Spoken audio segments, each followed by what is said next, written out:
सबसे पहले फिल्म से शुरुआत की, लव सेक्शन 2 का, फिर आपने टीवी किया इतने सालों तक, फिर आपने वेब किया, फिर फिल्म की, फिर वेब कर रहे हैं। तो आपको आपको कैसा फ़र्क लगता है एक्टिंग में? और अनूप सर से ज़्यादा कोई बेहतर नहीं समझ सकता ये कि प्रीटी मच हम सेम ही काम कर रहे होते हैं। हमारी अप्रोच आई थिंक नहीं बदलती है, माध्यम बदलता है, उसकी उसकी तकनीकी चीज़ें बदलती हैं, उसकी ज़रूरतें बदल जाती हैं, किस तरह से आपको उसके अंदर काम करना है वो मायने बदल जाते हैं। और जहाँ तक हम बात कर रहे हैं डिजिटल प्लेटफॉर्म्स की, फिल्मों की और टीवी की और अलग अलग माध्यम जो हमारे पास आजकल हैं, कहानियाँ कहने के माध्यम हमारे पास हमेशा से बहुत थे। जब टीवी प्रारंभ हुआ उसके पहले जब नहीं था, अब नाट्य शास्त्र था, जब हम नुक्कड़ नाटक करते थे, जब हम ये सारी चीज़ें करते थे, कहानियाँ हम तब भी कहते थे, किताबों में कहानियाँ कहते थे, कविताओं में कहानियाँ कहते थे, नुक्कड़ नाटकों में कहानियाँ कहते थे।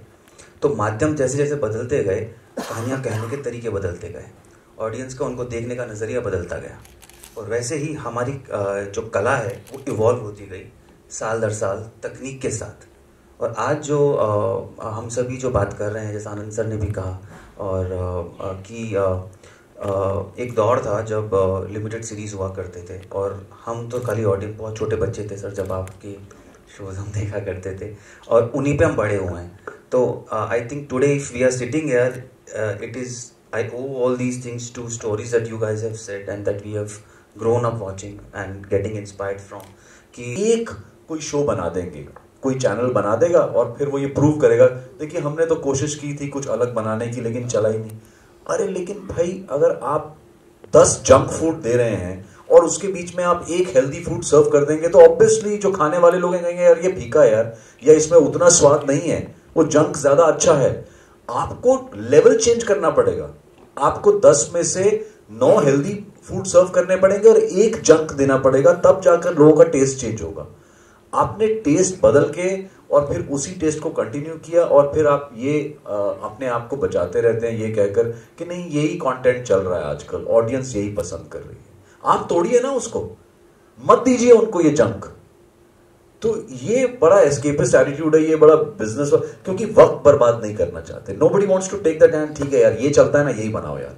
अभी मैं आपको गारंटी देता हूं, अभी कितने हमारे फिल्म इंडस्ट्री में ये डिस्कशन चल रहा होगा यार पठान जैसा कुछ लाओ यार, कुछ बनाओ यार, कुछ ऐसा बनाते हैं यार, जबकि ऐसा कुछ नहीं है।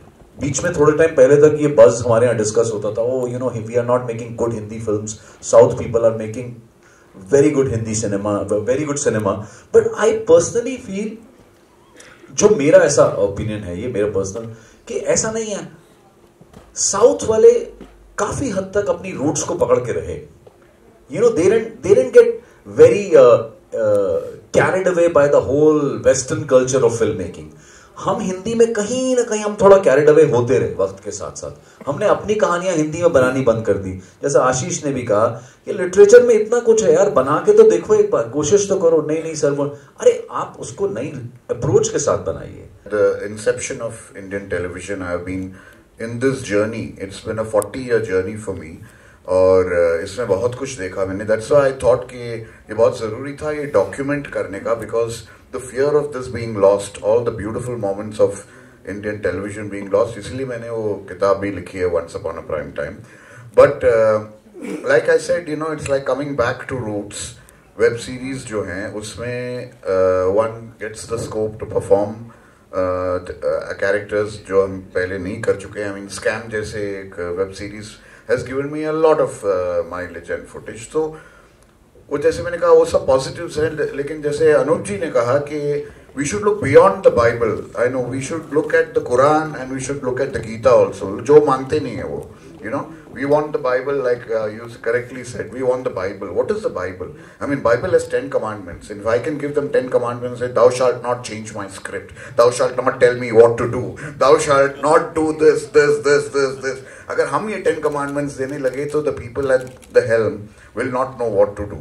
You know, the thing is that we have drugged our audiences so much कि हम कुछ नया करना भी चाहते हैं तो बहुत मुश्किल है करने के लिए, because where are the funders? मैं as a filmmaker I want to do films जो I will not be allowed to do, you know, और वो जब आप वो कहोगे किसी से तो वो डर के भाग जाते हैं। As an actor I want to do roles that are very very challenging and difficult for me, but नहीं, वो नामी लोग ही चाहिए उनको, जो the so called I balls या सो कॉल्ड टीआरपीज या सो कॉल्ड ऑडियंसेस करते हैं. So where do we go as faceless innovators of cinema, you know?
Good evening Jaipur, नमस्कार।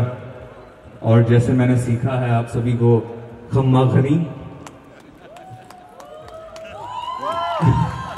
देखिए मुझे ऐसा लगता है कि मैं आमतौर से कई स्टूडियो से निकलता नहीं, मुंबई में हमारा एक मोमेंटम रहता है, लेकिन जब मुझे सोमेंद्र हर्ष ने कहा कि आपको यहाँ पर आना है तो मुझे लगा कि मेरा कर्ज है राजस्थान की मिट्टी के ऊपर जो मुझे चुकाना है, क्योंकि मेरे करियर में बहुत सारे गाने हमने किए, बहुत सारे गानों आप लोगों ने अपनाए हैं उन गानों को, और उन गानों में जो अहम किरदार रहा है हमेशा शायरी का रहा है। आपने पोएट्री की भी बात की, और मुझे लगता है कि मेरे करियर में एक बहुत बड़ा योगदान, एक बहुत बड़ा भेंट कहूँगा, आसमान से आया है और उसका नाम है सईद कादरी साहब। इसीलिए मुझे लगा कि ये मेरा कर्ज है, ये मेरे लिए सौभाग्य की बात है कि मैं इस राजस्थान की मिट्टी के ऊपर खड़े रहकर मैं सईद भाई को रहूँगी। थैंक यू सईद भाई, थैंक यू सो मच। कि हम तेरे बिन अब रह नहीं सकते, तेरे बिना क्या वजूद मेरा, तुझसे जुदा अगर हो जाएंगे तो खुद से ही हो जाएंगे जुदा, क्योंकि तुम ही हो अब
respected Chandra ji, Sayyid Qadri ji, Mithun ji and Mohammad Said. खमागणी Jaipur Rajasthan. और मुझे बहुत खुशी हो रही है कि जो ये सफ़र पिछले 9 सालों से राजस्थान इंटरनेशनल फिल्म फेस्टिवल का है और जो एक विज़न मिशन जो इस रिफ का है कि हम ज़्यादा से ज़्यादा प्रोडक्शन और को प्रोडक्शंस करें। और मुझे बहुत खुशी हो रही है कि ये जो प्रोजेक्ट है ये हम इम्प्लीमेंट कर रहे हैं रिफ के थ्रू। और ये पूरी 100% में से 70%, 60 to 70% film shoot in Jaisalmer Rajasthan and then it's a musical travel film. It will go Indonesia, Java and America also. जितना I support, I wish expect the Rajasthan tourism government और respected our CM उनका पूरा support चाहूँगा कि मैं इस film को राजस्थान में पहली राजस्थानी फिल्म, यहाँ के कास्ट एंड क्रू और 85% से ज़्यादा सब राजस्थान के थिएटर आर्टिस्ट और सबसे ज़्यादा मोर देन 100 मांगनियार्स फैमिली और मेरे जोधपुर के मोहम्मद फैज, ये सब आपको इसमें मिलेंगे। तो ये प्रोडक्ट इतना बड़ा है कि हम राजस्थान में इस प्रोजेक्ट का स्वागत करते हैं मुकेश जी को। जैसे मैंने कहा था कि लव इज़ पैशन और पैशन इज़ लव, तो एक ऐसा है कि love is just not between a man and woman, love is about your art, love is about your passion.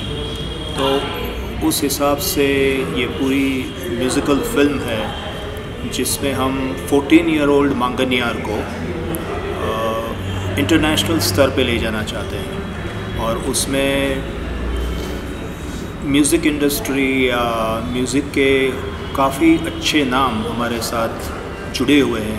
तो आई एम एक्सट्रीमली हैप्पी कि ऐसे नाम Ricky Kej, Mithun and then the singers like Mohammad Faiz is also with अस।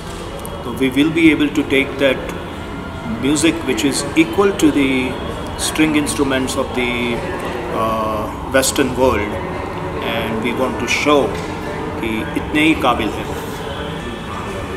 सैयद कादरी जी का तो इतनी 200 film के बाद बहुत ही इसके साथ लगाव है।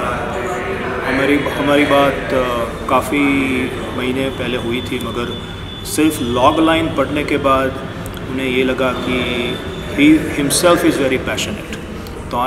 तो वी आर एक्सपेक्टिंग कि उनके जो लफ्ज़, उनकी जो शब्दों पे कारीगरी होगी वो सबसे बढ़िया होगी।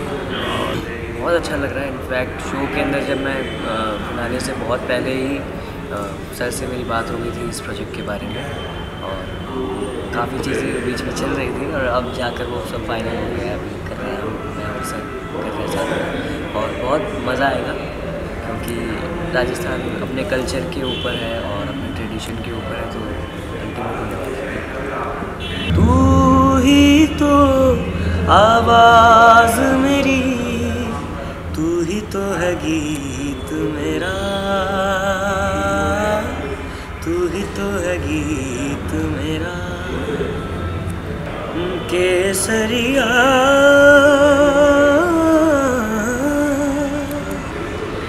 बालमा रे बालम, केसरिया बालम आओ नी पधारो मारे देश रे, पधारो मारे देश। जी सर, आप बहुत पहले मैं शुक्रगुजार हूँ अंशुम हर्ष मैम का और सौमित्र हर्ष सर का, जो इतना अच्छा एक राजस्थानी आर्टिस्ट को प्लेटफॉर्म प्रोवाइड करा रहे हैं और राजस्थान में इतना अच्छा एक आर्ट एंड कल्चर का जो एक पूरा प्लेटफॉर्म दिया है उन्होंने। जो बाहर से जो डेलीगेट्स आए थे और जहाँ से सिनेमा को एक प्रमोशन दिया है, राजस्थान में भी आज काफ़ी गवर्नमेंट ने भी काफ़ी सपोर्ट कर रही है, तो काफ़ी अच्छा लग रहा है कि अब आगे आने वाला टाइम जो है राजस्थानी आर्टिस्ट के लिए काफ़ी अच्छा रहेगा। और रिफ ने भी एक बहुत बड़ा एक इनिशिएटिव लिया, जो अभी 9th एडिशन था उसमें परफॉर्म करके बहुत अच्छा लगा। बहुत क्रेज था इस चीज़ का कि सभी लोगों को कि इस टाइम कैसा रहेगा, लेकिन इस बार और अच्छा सामने आया है। केसरिया बालम आवो नी पधारो म्हारे देश। पता चल जाता है कि मैं राज कपूर हो गया और राज कपूर जी ने हमारे को बहुत अच्छी फिल्में और बहुत अच्छा म्यूज़िक भी दिया है। तो मैं यही कहना चाहूँगा कि एक बार सब देखें और 17 फेब को रिलीज होगी, 17 फेब को, बाद में तो बाकी तो सब बताएंगे। Thank you so much. Manav ji, आपने इसमें राज कपूर जी को ट्रिब्यूट दिया एज एन एक्टर डायरेक्टर और आज आप ये राजस्थान फिल्म फेस्टिवल में आए, तो क्या कहेंगे?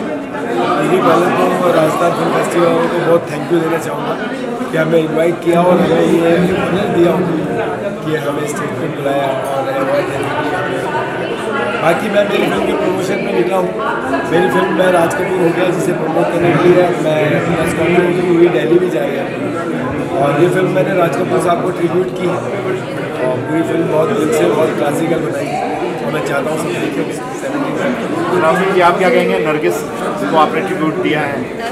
जी मैं यहाँ आकर बहुत खुश हूँ। रिफ इंटरनेशनल राजस्थान फेस्टिवल जो अवार्ड फेस्टिवल में जो आई हूँ and I am very happy कि हम प्रेजेंट किए अवार्ड्स को यहाँ पे और वेरी टैलेंटेड लोग यहाँ पर है जिनको अवार्ड दिया गया है।